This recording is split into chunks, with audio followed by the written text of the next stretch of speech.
हायकोर्टाचे जज, त्या काळचे हायकोर्टाचे जज ज्ञानोबा आहे. आता तुम्ही सांगा, हायकोर्टाच्या जजला नाही म्हणणं चुकीचं आहे. पुंडलिक दादा, संतोष भाऊ, चोपदार नाही म्हणाव का? म्हणाव. ते चोपदार मस्त दिसाय, तो गोरे पान कवळेल पावडर बिवडर लावून आलेत. आवडते बा चोपदारी. हे विचारे मेळे आहेत, हे मयासारखी उंदरी आहेत.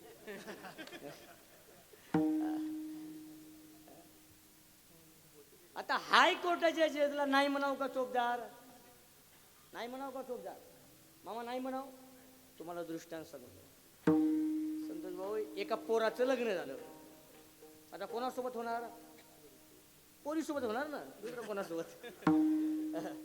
ती पोरगी बिचारी इकडे सासरी आली आणि सासरच्यांनी सगळ्यांनी ठरवलं, यावर्षी आपल्या सुनबाईला माहेरी दिवाळीला पाठवायचं नाही. काय ठरवलं? बोलत राहतं, झालं कीर्तन. काय ठरवलं? आईसाहेब काय ठरवलं? माहेरी दिवाळीला पाठवायचं नाही. काय ठरवलं ताई? माहेरी दिवाळीला पाठवाय. सगळ्यांना, सासूनं, नवऱ्यानं, देरानं, सगळ्या परिवाराने ठरवलं, यावर्षी पाठवायचंच नाही.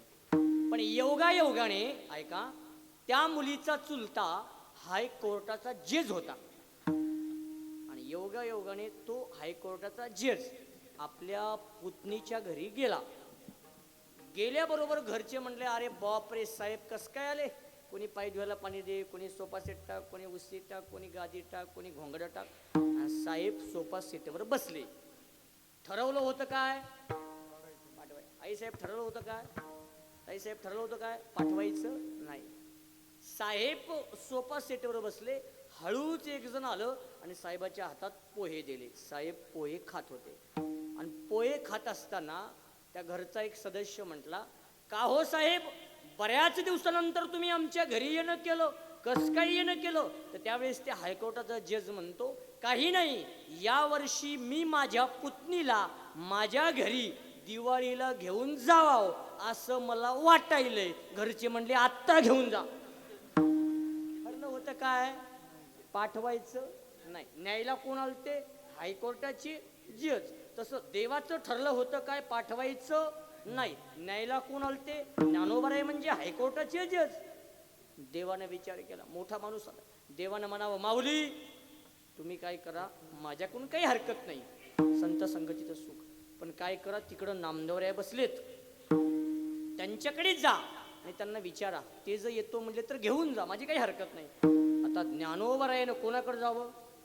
नामदेवरायाकडे. संत संगतीचं सुख. आणि नामदेवराय आपले बसले होते. नामदेवरायला म्हणावं ज्ञानोबरायानं, नामदेवराया तुम्हाला माझ्यासोबत संत समेलनाला येवावं लागल,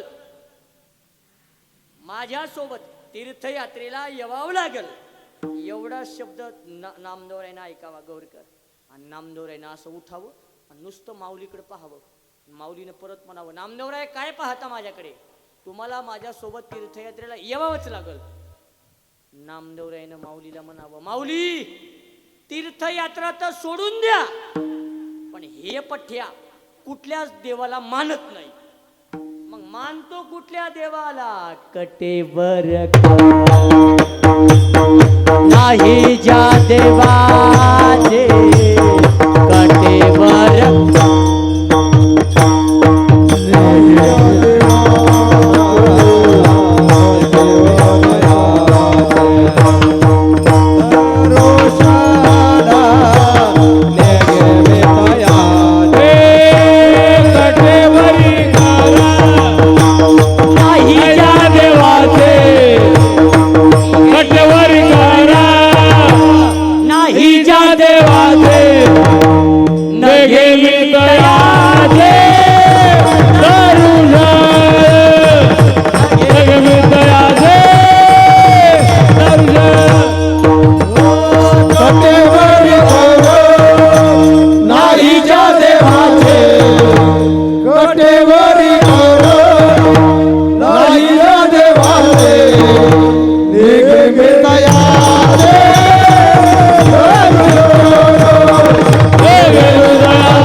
कठे बर कर नाही ज्या देवाचे, न घे मी तयाचे दर्शन.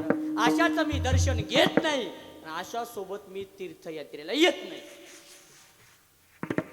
ज्ञानोबरायानं परत देवाकडे जावं, संत संगतीचं सुख, आणि परत देवाला म्हणावं, देवा तुमचा नामदेवराय ऐकत नाही हो, एकदा पाठवा. देवानं म्हणावं, माऊली तुम्ही नका काळजी करू, मी पाठवतो, जा तुम्ही.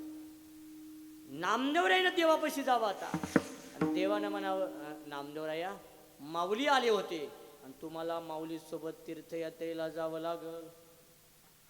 नामदेवरायानं देवाला म्हणावं, देवा तुम्हाला काही कळतं का? तुम्हाला माहित आहे मला तुमच्याशिवाय करमत नाही, आणि तुम्हाला माझ्याशिवाय करमत नाही, आणि तुमची जर इच्छा असेल तर मी जाईल.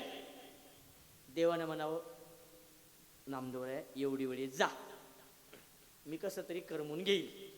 आता नामदेवराया ज्ञानोबराया सोबत तीर्थयात्रेला जायला तयार झाले. संत संगतीचं सुख, दोघ जण तीर्थयात्रेला निघाले. तीर्थयात्रेमध्ये एवढा एकमेकांचा दोघाला अनुभव आला. खरं सांगू का, तीर्थयात्रेमध्ये आता आपण जातो तीर्थयात्रेला, पण आपली तीर्थयात्रा नसते, आपली जत्रा असते. जत्रा, तीर्थयात्रा वेगळी, जत्रा वेगळी, यात्रा वेगळी, वारी वेगळी, अनेक आहेत त्याला नाव, अनेक आहेत महाराज. आपण जातो ते तीर्थयात्रेला नाही, आपण जातो जत्रेला. वारीला वारकरी जातात, निष्ठावंत हौशे गौशे जातात, पण ते वारीला जात नाहीत. ते येतानी कोळपाट, नाताला ट्रक, बरोबर की नाही महाराज? पण निष्ठावंत वारकरी वारीला जातो, पण वारीतून घरी काहीच घेऊन येत नाही. येतो ज्ञानेश्वरी घेऊन येतो, ज्ञानोबरायाचा हरिपाठ घेऊन येतो, तुकोबरायाचा गाथा घेऊन येतो. याला म्हणतात वारकरी.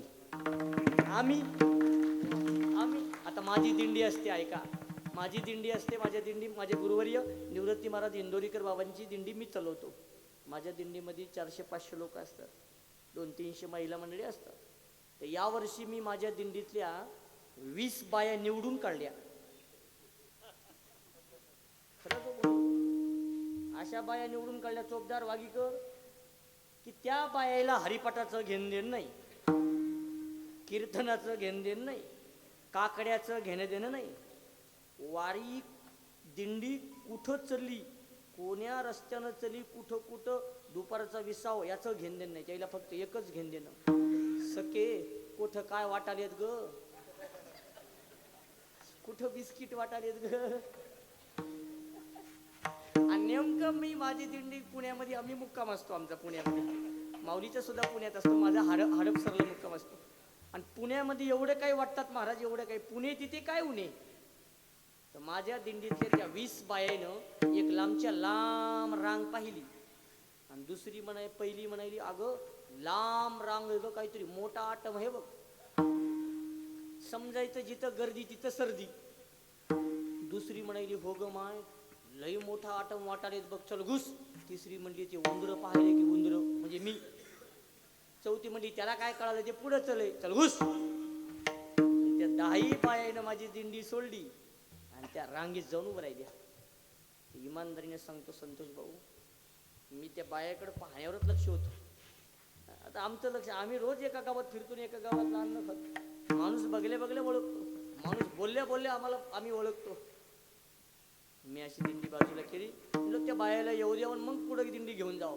तर इमानदारीने सांगतो आई साहेब, त्या बायाला त्या वाटणाऱ्या आयटम पर्यंत जायला लागला 1.5 तास. 1.5 तास, किती तास पुंडलिक दादा वागीकर? 1.5 तास.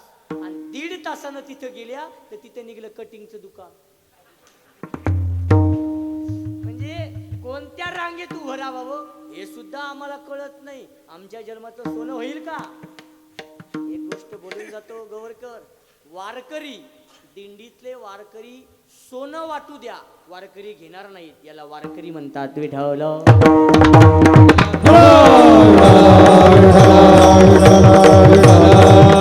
वारकरी सकाळी 4ला उठू द्या, 2ला उठू द्या, 3ला उठू द्या, वारकऱ्याच्या मुखात एकच शब्द येतो सकाळी, कुठला?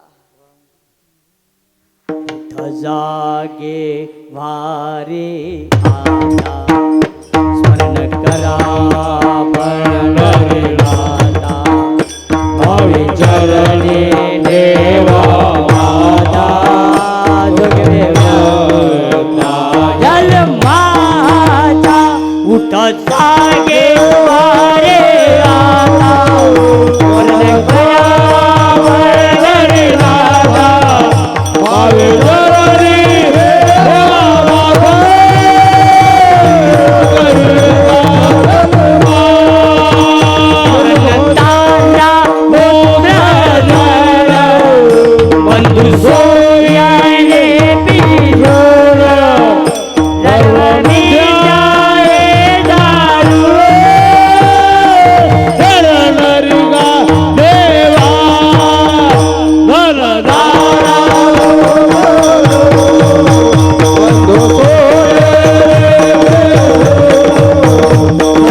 तोंडला जरी उठलं तर फक्त काकडाच. महाराज काकडा एवढा गोड आहे आईसाहेब काकडा एवढा गोड आहे, ज्याला काकडा पार झाला त्याच्या जीवनातच सोनं झालं. एवढा काकडा गोड आहे, काकडा एवढा गोड आहे. जगजोगी जगजोगी जाग जाग बोलते, जागता जगदेव राखी काकी बाबा तुका चालू वाजा गेले, तू पंडित महाजाने तसे ग्रंथ शास्त्र पुराणे, तुको घेते बा गोडे काकडा. निष्ठावंत वारकरी वारीत काकडाच. ज्ञानोबरायानं नामदेवरायानं तीर्थयात्रेला जावं. बऱ्याच दिवस तीर्थयात्रा चालली.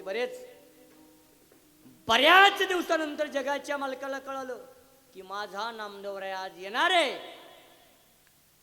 जगाच्या मालकाला एवढा आनंद झाला, संत संगतीचं सुख. आणि जगाच्या मालकानं ज्या दिवशी नामदेवराय येणार आहेत हे कळालं, त्या दिवशी जगाचा मालक आनंदित आहे.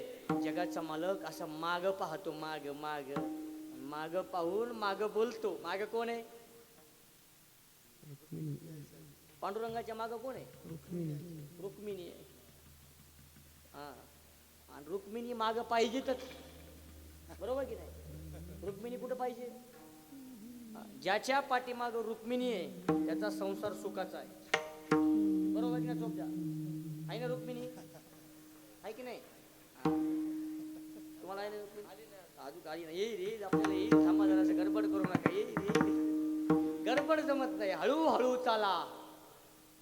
हळूहळू येईल 100% येईल. माग पाहावर माग फिरून म्हणावं, अग माझा नामदेवराय येणार आहे आणि मी माझ्या नामदेवरायला कधी कधी पाहू की, कधी कधी भेटू की, आणि कधी कधी जाऊन आलिंगन घालू की ग. माझ्यासोबत येते का वेशीवर? चल. आई साहेबांनी एका शब्दात म्हणावं, मालक चला.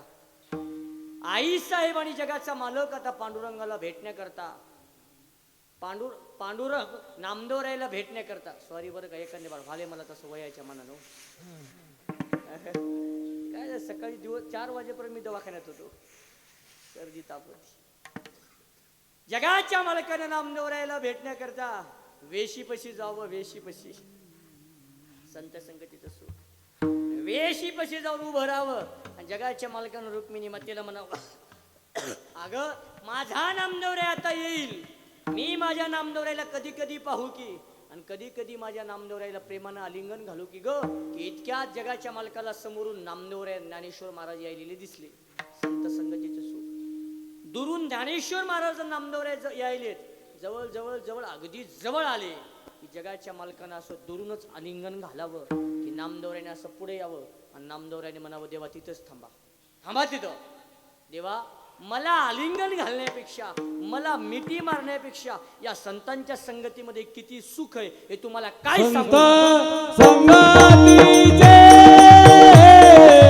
काय संग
अपना पारिखे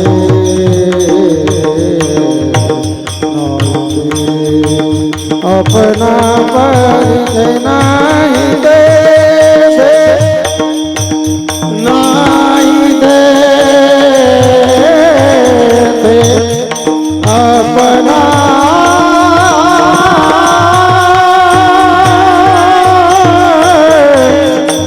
नहीं दे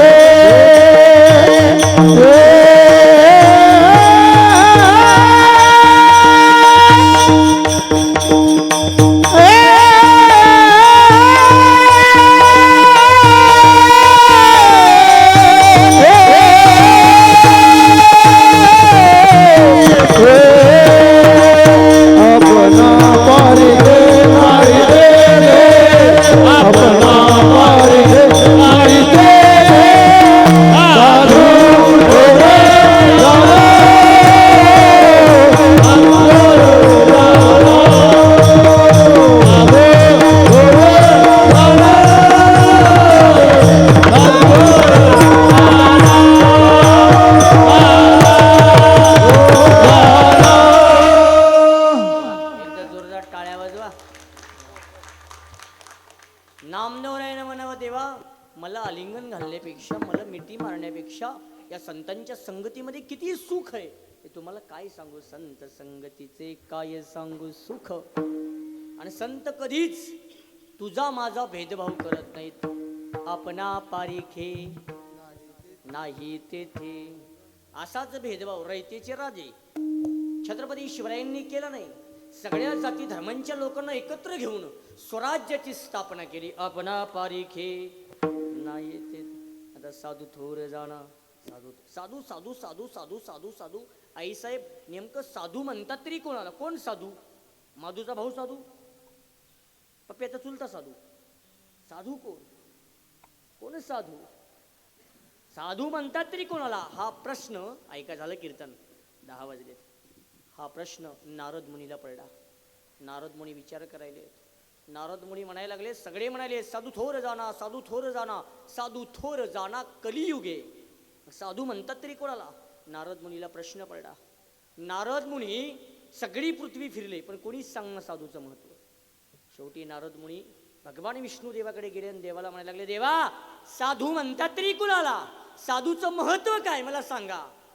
भगवान विष्णुदेव म्हणले, नारद मुनी साधूचं महत्व तुम्हाला ऐकायचं ना, एक काम करा. नारद मुनी म्हणले, काय काम करावं लागेल देवा? भगवान विष्णुदेव म्हणले, नारद मुनी साधूचं महत्व जर तुम्हाला ऐकायचं असेल तर एका काट्या कुंपणावर, एका बोरीच्या, एका बाबळीच्या झाडावर एक सरडा बसलाय आणि त्या सरड्याला जाऊन विचारा साधूचं महत्व, ते सरडा सांगाल. नारद मुनी म्हणले, ठीक आहे, काही गुर नाही. नारद मुनी आता सरडा शोधायला लागले. सरडा, सरडा माहिती ना तुम्हाला? सरडा माहिती ना? प्रत्येक गावात एकतरी सरडा असते. काही काही सरड्याने सप्ते मोडले. तुमच्या इथं नाही, तिकडे सांगायला मी. आणि सरडा असा असतो, त्याला एक कलर नसतो, अनेक कलर असतात. माणसं बघून ते कलर बदलते. सरडा, सरड्याला विचारा. नारद मुनी सरडा शोधायला लागले. ऐका, झालं कीर्तन. एका काट्या कुंपणावर एका बोरीच्या झाडावर सरडा होता. त्या सरड्याच्या जवळ नारद मुनी गेले आणि त्या सरड्याला म्हणायला लागले, ए सरड्या, साधूचं महत्व काय सांग. सरड्यानं नारद मुनीकडे पाहिलं. ऐका, सरड्यानं नारद मुनीकडे पाहिलं आणि सरड्यानं फटफट फटफट फटफट फटफट शेपूट केली आणि जागीच प्राण सोडून दिला. नारद मुनीला टेन्शन आलं. परत देवाकडे गेले. देवा सरड्याला विचार म्हटल्या, साधूचं महत्व. सरडा गेला, मला साधूचं महत्व सांगा. देव म्हणले, नारद मुनी एक काम करा. सरडा गेला ना, अजून तुम्हाला एक जण साधूचं महत्व सांगल. एका पिंजऱ्यामध्ये पोपट बसलाय. पोपट, त्या पोपटाच्या जवळ जा. पोपट तुम्हाला साधूचं महत्व सांग. नारद मुनी मग ठीक आहे. नारद मुनी आता त्या पोपटाला शोधायला लागलेत. एका पिंजऱ्यामध्ये पोपट होता. त्या पोपटाच्या जवळ गेले आणि पोपटाला म्हणायला लागले, ए पोपटा, सरड्याला विचारलं साधूचं महत्व. सरडा गेला, तुझ्या जवळ आलो, मला साधूचं महत्व सांग. पोपटानं नारद मुनीकडे पाहिलं. फडफड फडफड फडफड फडफड पंख केले, जागीच प्राण सोडला. पोपटही गेला. नारद मुनीला टेन्शन आलं. नारद मुनी परत भगवान विष्णुदेवाकडे, देवा सरड्याला विचार म्हटल्या, साधूचं महत्व. सरडा गेला. पोपटाला विचार म्हटल्या, साधूचं महत्व. पोपट गेला. मला आत्ता या क्षणाला साधूचं महत्व सांगा. भगवान विष्णुदेव म्हणले, नारद मुनी आता एकच पर्याय, एका राजाला बऱ्याच दिवसानंतर मुलगा झालाय बऱ्याच, आणि त्या मुलाची आज 5वी आहे. त्या पोराला जाऊन विचारा, पोरग सांगल. नारद मुनी म्हणले, देवा तुमच्या पाया पडतो. सरड्याला त्याचं खानदान नव्हतं, पोपटाला त्याचा परिवार नव्हता, पण राजाचं जर पोरग जर गेलं, माझं काही खरं नाही, मी जात नाही. भगवान विष्णुदेव म्हणले, नारद मुनी ते पोरगच सांगल, दुसरं कोण. शेवटी ते नारद मुनी होते. ऐका, नारद मुनी राजाच्या राजवाड्यात गेले. राजाची भेट झाली. राजानं नारद मुनीला पाहिलं आणि राजा म्हणले, साधू संत येते घरा तोची दिवाळी दसरा. राजाला आनंद वाटला. राजाला नारद मुनी म्हणायला लागले, राजेसाहेब तुम्हाला मुलगा झालाय असं कळालंय मला, त्या मुलाला पाहायला आलो. नारद मुनीला ते राजा म्हणायला लागला, नारद मुनी ते पहा ते पोरग पाळण्यात झोपले, पहा पाळण्यात. आणि ते पोरग 5 दिवसाचं पोरग पाळण्यात झोपलं होतं. आणि बाया महिला मंडळी त्या पोराला झोका देत होत्या. आजही बघा, जुन्या बघा इथं बसलेल्या आजीबाई आहेत, जुने माणसं आहेत, पोराला पाळण्यात टाकतात. पोरग जर झोपत नसेल तर पोराला झोका देतात, आणि झोका देऊनही पोरग झोपत नसेल तर इथं बसलेल्या आजीबाई त्या पोराला झोपू घालण्याकरता सुंदर गीत म्हणतात. काय म्हणतात? लिंबुनीच्या झाडामागे चंद्र लपला गवाई, लिंबुनीच्या झाडामागे चंद्र लपला गवाई, आज माझ्या बाळाला झोप का गये तराई, आज माझ्या बाळाला झोप का गये तराई. नन नन नन नन निन नन नन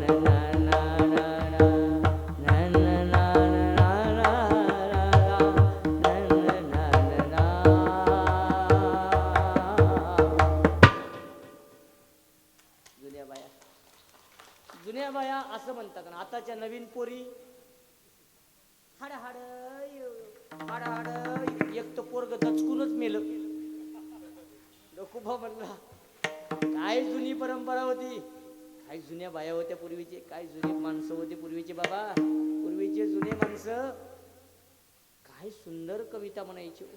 मीही 5वी 6वीला असताना मलाही पूर्वीच्या जुन्या कविता होत्या. म्हणजे आता काय मी काय लई म्हणजे काय लई वयाचा नाही, मी असं लई मोठा, माझा आता B.Com चालू आहे, लई मोठा नाही.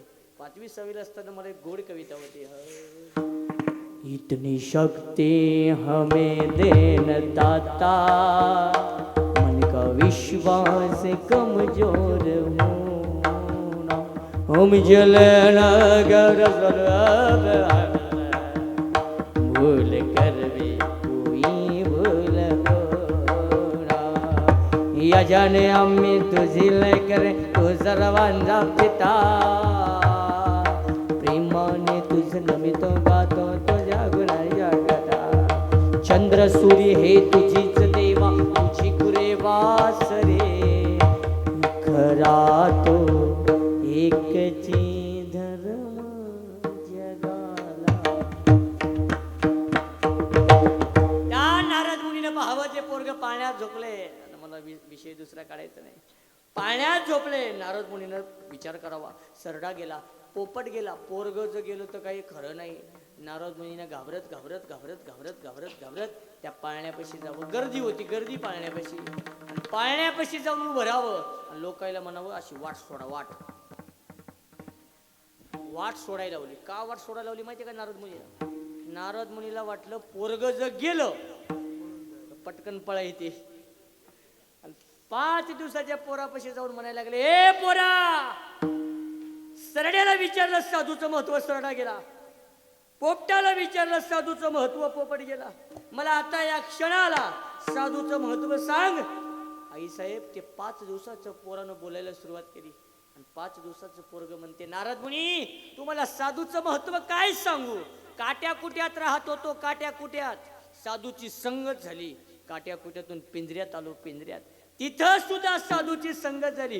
काट्या कुट्यातून पिंजऱ्यात आलो आणि पिंजऱ्यातून आता राजाच्या राजवाड्यात आलो. साधूचं महत्व काय सांगू, अभंगाचं दुसरं चरण. साधू तो राजाला, साधू तो राजाला, साधू तो राजाला, साधू तो राजाला, साधू तो राजाला, साधू तो राजाला, साधू तो राजाला.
साधू थोर जाना कलियुगे. संप्रदायाच्या नियमाप्रमाणे अभंगाचे 2 चरण झालेत. एकदा सगळ्यांनी हातानं टाळी आणि मुखानं देवाचं नामस्मरण. ज्याला ज्याला देवाने हात दिलेत त्यांनी दोन्ही हात वर करा.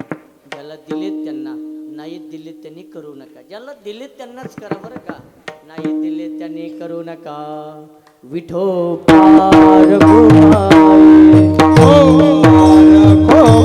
हरे हरे विठोबार घुमाई, हरे हरे विठोबार घुमाई.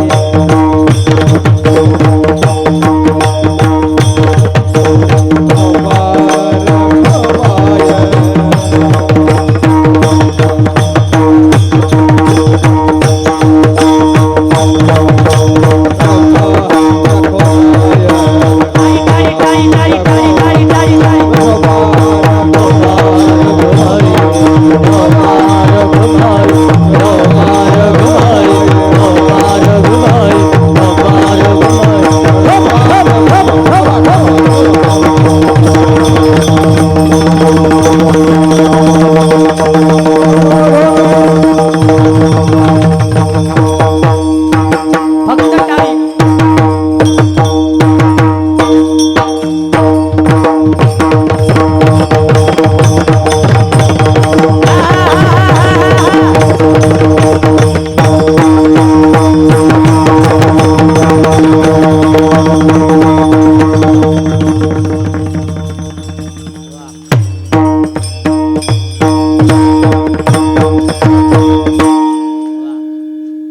काय आनंद आहे हो, काय आनंद आहे. माणसाने इथं आनंद घ्यायचा. एकदा सगळ्या मुख्यमंत्र्याच्या बहिणी, ऐका, एकदा सगळ्या मुख्यमंत्र्याच्या बहिणी टाळी वाजवा बरं. वा वा वा वा. बस बस बस बस बस बस बस 1,500 पुढची झाली, बस झाली. एकदा आता दाजी, दाजी वाजवा बरं. दाजी,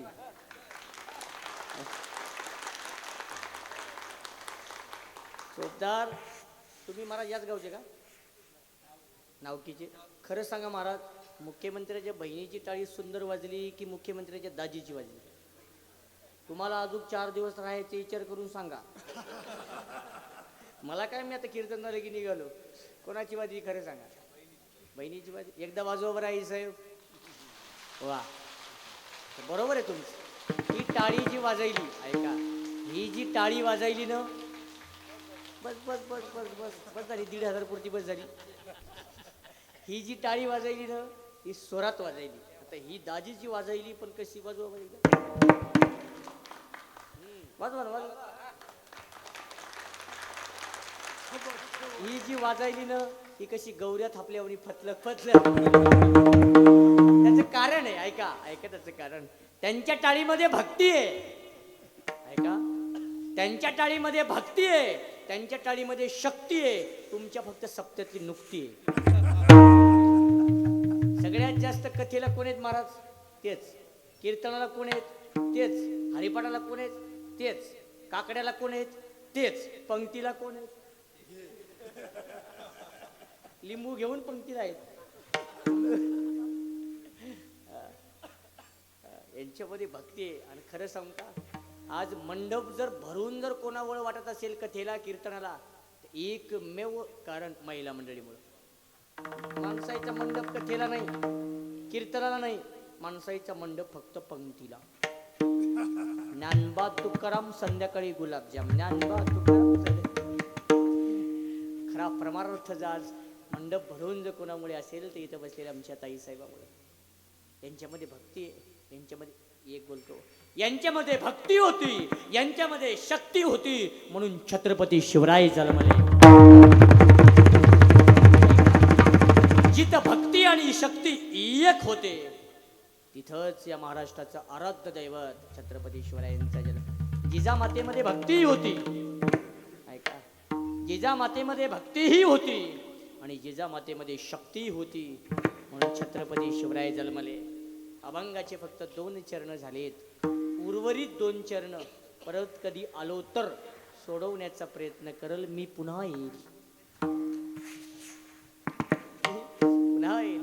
सुंदर असं नियोजन, गायक, वादक, गुणीजन मंडळी, टाळकरी मंडळी, कार्यक्रमाचे आयोजक, संयोजक, आजच्या कीर्तनाचे यजमान, माझ्यावर नितांत प्रेम करणारे. या रस्त्याने मी कीर्तनाला जात असताना मला फोन करतात आमचे पुंडलिक दादा, आमचे संतोष भाऊ, महाराज बरे आहेत काय. नाही तर काही काही गावात असं नाही, काही काही गावात कीर्तनकार यायच्या अगोदरच कीर्तनकाराला फोन, महाराज कुठं काय, कधी यायले, किती वाजता येता, जेवाय केव्हा येता. आणि कीर्तन झालं, नारळ पाकिट दिलं की महाराज बोंबलला काय, महाराज पलटी खाला काय, महाराज पलडा काय, महाराजाच्या अंगावरून टरक गेलं काय, काही लोकायला गेलं गेलं नाही. पण या गोरकर हे प्रेम करतात. यांचं प्रेम मनातून आहे, यांचं प्रेम अंतकरणातून आहे. या जगाच्या मालकाला एकच सांगतो, देवा भक्तीच्या वाटेवर गाव लागलं गौर. ऐका माझं वाक्य, भक्तीच्या वाटेवर गाव लागलं गौर. आशीर्वाद घेण्यास मन माझं थांबलं. तुमच्या भक्तीचा झरा असाच वाहू द्या. शंभू महादेवा, या गौर मधल्या लोकांना नेहमी सुखाचं राहू द्या. सुंदर असं नियोजन आहे. या कार्यक्रमाला सहकार्य करा, या कार्यक्रमाला मदत करा. तुम्ही एक जरी रुपये या कार्यक्रमाला दिला तर देव तुम्हाला हजारो रुपये दिल्याशिवाय राहत नाही. या कार्यक्रमाला मदत करा. एवढा हा मंडप आहे, एक गावची एकी आहे म्हणून मंडप आहे. तुम्ही एक जर रुपये दिला तर देव तुम्हाला हजारो रुपये देतो. भागवत कथेमध्ये आहे, एकच शीत खाला होता पत्रवाळीवरला उष्टा. ऐकावर का संतोष भाऊ म्हणली दादा सिस्टीममध्ये, एकच शीत खाला होता पत्रवाळीवरला उष्टा, तर हजारो घंटा नाद झाला होता, हजारो घंटा वाजल्या होत्या. कितीतरी पुण्य मिळालं होतं एक शीत खाल्यानं. म्हणून या कार्यक्रमाला मदत करा. पंगत असेल पंगत घ्या, सकाळचा नाश्ता असेल नाश्ता घ्या. जरी आमच्याच्यानं एवढं घडू नाही शकलं तरी या कार्यक्रमाला 1 रुपये द्या, देव तुम्हाला हजारो रुपये देतो. आणि त्यातल्या त्यात महिला मंडळी, तुम्ही यावर्षी मदत करा, तुम्हाला काही कमी नाही. 1,500 तुमच्या खात्यात आहे, 1,500. आता सप्ताह झाला की 2100 येणार आहेत म्हणे. 2100 किती? 2100. पण कोणाच्या खात्यात? ज्यानं सप्त्याला 500 रुपयाची पावती फाडली त्याच्या. नाही सप्त्याला पैसे दिले, देव अगोदर काय करते? घेसी तेव्हा देसी, ऐसा अससी.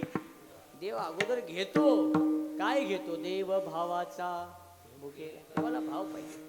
आता एका बाईच्या खात्यात 1,500 आलेच नाही. पुंडलिक दादा, संतोषराव, एका बाईच्या खात्यात 1,500 आले नाही. वागीकर, त्या बाईला टेन्शन आलं. ती बाई चौकात गेली, 4-5 बायाला एकत्र घेतलं आणि ती बाई म्हणायला गेली, माझ्या सरकारने बरे नाही केले, माझ्या सरकारने बरे नाही केले.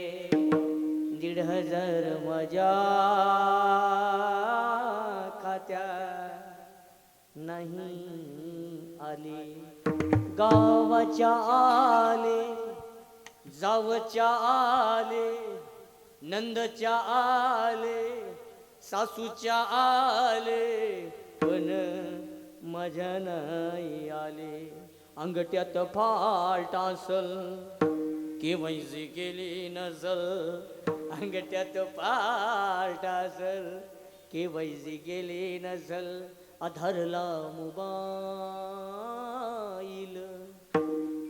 काय नसल, लिंक नसल. ज्याचे आले ते भाग्यवान आहात. या सप्त्याला सहकार्य करा, या सप्त्याला मदत करा. हा सप्ताह या गौर मधला 23 वर्षापासूनची परंपरा तुम्ही टिकवतात. हा सप्ताह या गौर मधला जोपर्यंत चंद्र सूर्य आहे तोपर्यंत या गौर मधला सप्ताह टिकावा, एवढी शंभू महादेवाच्या चरणी प्रार्थना करतो. अहोरात्र मेहनत घेतात, या कार्यक्रमाला जे झटतात, कीर्तनकाराचे यजमान घेतात, पंक्ती घेतात, जे नियोजन लावतात, त्यांच्यासाठी एकदा जोरदार टाळ्या वाजवा. नियोजन लावणं